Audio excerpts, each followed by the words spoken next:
स्वागत है आप सभी का एनवीएफ न्यूज पर। मैं हूं आपके साथ रोहित। गंगा नदी के तट पर बसा मोकामा जो कि लहूलुहान है, रक्त रंजित है, आज से नहीं 80-90 के दशक से ही कहा जाता है कि जंगल राज जब 90 से 2005 का दौर था तो जंगल राज का गढ़ मोकामा हुआ करता था। 2025 के विधानसभा चुनाव में दुलार चंद यादव की हत्या के बाद एक बार फिर से अब यही बात हो रही है कि यह मोकामा है या फिर रक्तनामा है। मेरे साथ है वरिष्ठ पत्रकार पंकज प्रसून, जो कि बिहार की राजनीति को तब से समझ रहे हैं जब झारखंड भी साथ हुआ करता था। पंकज जी, बहुत बहुत स्वागत है आपका। मैंने कुछ गलत तो नहीं कहा? मोकामा नहीं बल्कि रक्तनामा कहिए। और अलग शब्दों में कहें तो मोकामा में बिहार सरकार से ज्यादा गुटों का शासन चलता है। अलग अलग गैंग्स हैं, अलग अलग गैंगस्टर हैं, जिन्हें बिहार की भाषा में बाहुबली कहा जाता है। और यही इन्हीं बाहुबलियों की तूती बोलती है मोकामा में। सत्ता समीकरण बदल जाता है, कभी ये बाहुबली हावी तो कभी दूसरा हावी, लेकिन कुल मिला के कहानी यही है मोकामा की।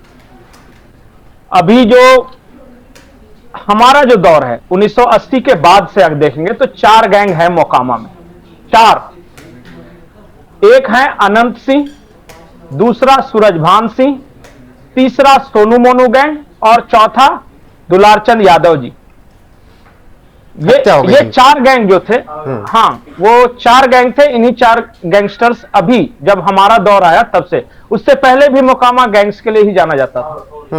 जब अंग्रेज यहां हुआ करते थे रोहित, तो ये पूरा इलाका इंडस्ट्रियल एरिया था। रेलवे वैगन, रेलवे का ये समझिए गढ़ था वहां पे। और वहीं से ये शुरू हुआ गैंग्स का पनपना। लेकिन उतना इतिहास में जाएंगे तो शायद दर्शकों को इंटरेस्ट नहीं हो। 80 के दशक से शुरू करते हैं ये। बिल्कुल 80 के दशक, प्रमोद शर्मा उर्फ काला बाबू से। हाँ, और वो भी दौर, और वो उस समय तो खैर सामाजिक रूप से जो पिछड़ी जातियां थी इतना शायद आगे नहीं आई थी। लालू प्रसाद यादव के आने के बाद से, खास करके 86, 87, 88, 89, 90, ये जो 5 साल था ना, ये था गैंग्स और गैंगवार का दौर। वहां से ये शुरू हुआ, तो दुश्मनी तब से चलती आ रही है। एक एक करके मैं कहानी बताता हूं सभी का। सबसे पहले दुलारचंद यादव जी से शुरू करते हैं। इनका पूरा प्रभाव क्षेत्र था टाल का इलाका। वो जो मोकामा आप देखिएगा ना, तो ये टाल उस इलाके कहते हैं कि जहां गंगा नदी पानी आता है और फिर बह जाता है, तो बाद में जहां तहां आपको बाढ़ दिखेगा वो। और एक फसल होती है यहां पे सिर्फ दलहन की, जब पानी उतरता है तब जी। तो दुलारचंद यादव जी जवानी के दिनों में बड़े पराक्रमी थे और किसानों के खलिहानों से फसलें चुराया करते थे। और वहां से ये शुरू हुआ। फिर जानवरों को चुराने का सिलसिला शुरू हुआ। फिर इनकी ताकत, जैसे लालू प्रसाद यादव आ गए 90s में, तो फिर इन्होंने अपना गैंग बना लिया और फिर गैंग करके ये चोरी चकारी करने लगे। वहां से करते करते ये आए अनंत सिंह के संपर्क में। अनंत सिंह से पहले अनंत सिंह के भाई दिलीप सिंह जो थे वो राजनीति में थे, और अनंत सिंह घोड़े के कारोबारी थे, घोड़े का काम किया करते थे। दिलीप सिंह की जब हत्या हुई 2000 में, उसके बाद आए हैं अनंत सिंह राजनीति में।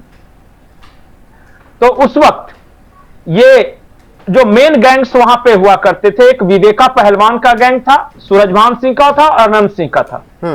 और ये जो भाई साहब थे ये अनंत सिंह के साथ थे उस जमाने में। बहुत सारे लोग ये कहते हैं कि अनंत सिंह के ड्राइवर भी थे ये, हालांकि मैं पुष्टि नहीं करता। तो वहां से ये सब चल रहा था। तो वहां से बढ़ते बढ़ते जो लालू का राज आया तो ये आरजेडी के नेता हो गए, मतलब उस वक्त जनता दल के नेता हो गए। बाद में जनता दल यूनाइटेड होते हुए ये राष्ट्रीय जनता दल के नेता हो गए। और फिर ये जेडीयू और आरजेडी में फ्लिप फ्लॉप करते रहे अब तक, यहां तक। अब दूसरे सिरे जो शुरू होता है अनंत सिंह, जो दूसरा गैंगस्टर है, उनके भाई, जैसा मैंने आपको बताया, दिलीप सिंह। आरोप यह लगा कि दिलीप सिंह की हत्या हुई है, और हत्या के बाद ये जो अनंत सिंह हैं वो आए और अपने भाई के मौत का बदला लिया वहां पे, और उसके बाद राजनीति में आए। 90 के दशक में, 1990 में ये पहली बार विधायक बने। लेकिन आपको हैरानी होगी कि ये विधायक किस पार्टी से बने थे पता है? इनके जो बड़े भाई थे वो भी आरजेडी यानी लालू यादव की पार्टी के विधायक, और ये भी राष्ट्रीय जनता दल के। अब समझ में आया कि दुलारचंद यादव क्यों शागिर्द थे अनंत सिंह के, क्योंकि दोनों एक ही पार्टी के थे। जो तीसरा गैंग वहां पे है सूरजभान सिंह का, सूरजभान सिंह अगर गैंग्स, ऑर्गेनाइज्ड गैंग्स की बात करें तो ये पुराने हैं अनंत सिंह से, हालांकि पॉलिटिकली अनंत सिंह ज्यादा पुराने हैं। सूरजभान सिंह लोहे के स्क्रैप का कारोबार किया करते थे शुरू से, वहां मैंने बताया कि वो रेलवे का सारा कुछ वहां चलता था अंग्रेजों के जमाने से। फिर झारखंड के उन इलाकों में आए जहां पे स्क्रैप्स का कारोबार होता है, फिर ऑर्गेनाइज्ड गैंग बनाया। सूरजभान सिंह का नाम पहली बार मतलब जो बड़े क्राइम में आया था वो था रामी सिंह की हत्या के मामले में, और आरोप तो ये भी लगते हैं कि एक ब्रिजबिहारी सिंह हुआ करते थे, और पटना, बीच पटना में एक इंदिरा गांधी आयुर्वेद संस्थान है, हॉस्पिटल है, वहां वो इलाज करवा रहे थे, और ब्रिजबिहारी सिंह बिहार सरकार में मंत्री थे उस जमाने में। बीच पटना में गोलियों से भून दिया गया हॉस्पिटल के लॉन में जब ये टहल रहे थे उस वक्त का बहुत चर्चित हत्याकांड था। आरोप सूरजभान सिंह पर भी लगे थे उसमें। बिल्कुल पंकज जी, और गैंग हो गया। लेकिन देखिए 2022 आते आते देखिए सूरजभान सिंह को अगर अभी बगल रखे हैं, क्योंकि अनंत सिंह की गिरफ्तारी हुई, 14 दिन की जुडिशियल कस्टडी है आरोप के साथ ही। 2022 आते आते दोनों के तो मन मिले थे, या फिर ऐसे ही मुलाकात हो गई थी कि अनंत सिंह जेल में थे, पत्नी के लिए चलिए वोट मांग लेते हैं उपचुनाव में दुलारचंद। 2022 में ऐसा क्या हुआ कि ये अदावत थोड़ा फीकी पड़ी, धीमी पड़ी, और फिर से अचानक अब ऐसे ऐसे आरोप? नहीं, वहां क्या हुआ था कि सोनू मोनू एक गैंग था। सोनू मोनू के बारे में कहा जाता है दो भाई हैं, जलालपुर एक गांव है वहां के रहने वाले, दोनों भांजे हैं अनंत सिंह के, और सोनू मोनू पहले अनंत सिंह के गैंग में थे और काम किया करते थे इनके लिए। लेकिन पंचायत चुनाव हुआ था वहां पे, और पंचायत चुनाव में क्या हुआ कि जो ये दुलारचंद थे ना, इनका अपना आदमी खड़ा था, ये भी उसी गैंग में, और सोनू मोनू भी उसी गैंग में। पंचायत चुनाव के समय ये राइवलरी हुई दोनों में, और उसी वक्त सोनू मोनू ने अनंत सिंह को मारने का प्लान रचा, पहली बार मर्डर की साजिश, क्योंकि उस चुनाव में अनंत सिंह दुलारचंद के साथ, मतलब अपने भांजे का साथ या अपने जात का साथ न देकर यादव लोगों का साथ दे रहे थे। अनंत सिंह का जब आप इतिहास देखिएगा ना, मारने की साजिश रच ली गई थी। जी बिल्कुल, और दो बार, ऐसा नहीं, एक बार तो उस समय और दूसरी बार अभी हाल में। एक व्यक्ति था, मुकेश सिंह नाम था, मुकेश सिंह ने किसी से पैसा उठा रखा था और वो दे नहीं रहा था, तो ये सोनू मोनू गए और उसके घर पे ताला जड़ दिया या दुकान पे ताला जड़ दिया।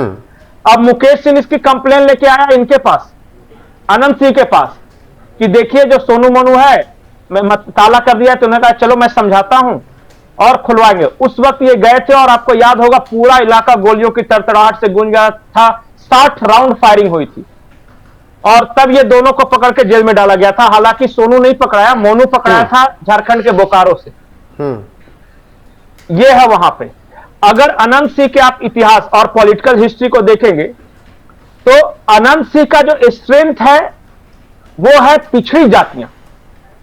हालांकि आरजेडी के नेता थे तो ऑब्वियसली यादव इनके साथ हुआ करते थे, जो मुकामा की आरजेडी के होने के कारण भानुक समाज, कुर्मी समाज ने इनका बहुत साथ दिया। वही मैं पंकज जी कह रहा हूं, जो लड़ाई दुलारचंद बनाम अनंत सिंह की थी वो भूमिहार बनाम यादव की वजह से ज्यादा थी ना ना ना ना, या राजनीतिक वहां एक बात नहीं, कास्ट वहां मैटर ही नहीं है, वहां गैंग्स हैं और रीअलाइनमेंट होता रहता है।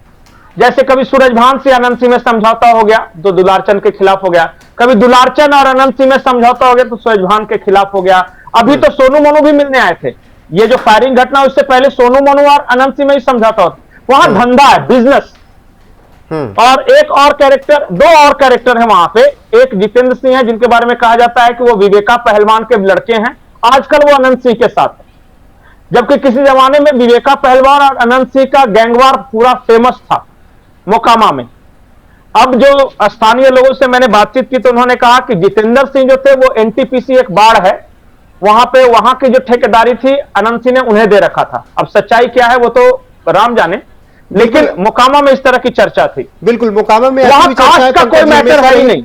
वो चाहे 80 का दौर रहा हो या 90 का रहा हो, चाहे प्रमोद शर्मा काला बाबू हो, चाहे फिर टाल के बादशाह दुलार चंद्र यादव की बात हो या फिर छोटे सरकार अनंत सिंह की बात हो, ये बातें कही गई कि लालू प्रसाद यादव का हाथ तो सब पर रहा। लालू प्रसाद यादव तो बकायदा कंट्रोल करते थे सबको। एक ने ज्यादा गर्मी दिखाई तो दूसरे से कंट्रोल करवा दिया। आरोप यही है। और आपको शायद पता नहीं कि अनंत सिंह के माध्यम से दुलारचंद यादव कंट्रोल किए गए थे। एक यादव और एक भूमियार, अनंत सिंह भूमियार है। तो इसलिए अगर आप कास्ट की लड़ाई अगर देखेंगे तो मोकामा में कंफ्यूज हो जाएंगे। वहां धंधा और वर्चस्व की लड़ाई है हमेशा से, और सबके अलग अलग धंधे। जैसे सोनू मोनू ये ईंट भट्टे का पूरा काम देखते हैं वहां पे। ये दुलारचंद का मैंने बताया है कि ये फसल, गायों की चोरी, तस्करी, लिपि सिंह ने इनको पकड़ा था और उठा के जेल में डाल दिया था। ये अपने आप को कहते थे कि वो छोटा सरकार है तो टाल का मैं बड़ा सरकार हूं। बिल्कुल, टाल का बादशाह कहा जाता था। फिर सूरजभान सिंह का जो है वो स्क्रैप का वगैरह का और रेलवे का टेंडर वगैरह का सवाल पंकज जी, अब 242 सीटें तो सब भूल चुके हैं कि 242 सीट पर भी चुनाव हो रहे हैं बिहार में। चुनाव सिर्फ मोकामा में हो रहा है, ऐसा समझ में आ रहा है, ऐसा लग रहा है, क्योंकि सब मोकामा जिसको अब रक्तनामा भी हम कह रहे हैं, अब राजनीतिक लिहाज से मोकामा किधर जाता हुआ नजर आ रहा है 2025 के विधानसभा चुनाव में। अनंत सिंह अपने जीवन का सबसे मुश्किल चुनाव लड़ रहे हैं। इनके कई प्रमुख सहयोगी इनका साथ छोड़ चुके हैं। कार्तिक मास्टर एक थे, मैं देख रहा था कि आज वो सूरजभान सिंह की तरफ शिफ्ट हो गए। मुझे लगता है कि पहली बार अनंत सिंह के ऊपर हार का खतरा मंडरा रहा है, और वो इसलिए क्योंकि उनका पिछड़ा अति पिछड़ा समाज का जो वोट था वो पीयूष प्रियदर्शी जो कि जन स्वराज के उम्मीदवार हैं वो अपनी तरफ खींच रहे हैं। इनके जो की लोग हैं, जो इंपॉर्टेंट जो मैन इनके थे, जो हैंडल करते थे, उनको सूरजभान सिंह ने अपनी ओर तोड़ लिया है। तो देखिए क्या होता है। आज भी ऐसा कह नहीं सकते कि कौन जीतेगा कौन हारेगा, लेकिन इतना जरूर कह सकते हैं कि इस बार मोकामा का चुनाव त्रिकोणीय है, और दुलारचंद की हत्या ने मतलब कि समझिए एक नया गैंगवार का रास्ता खोल दिया है। अभी एक से नहीं रुकेगा यहां पे। ये चीजें अभी सेटल नहीं हुई है।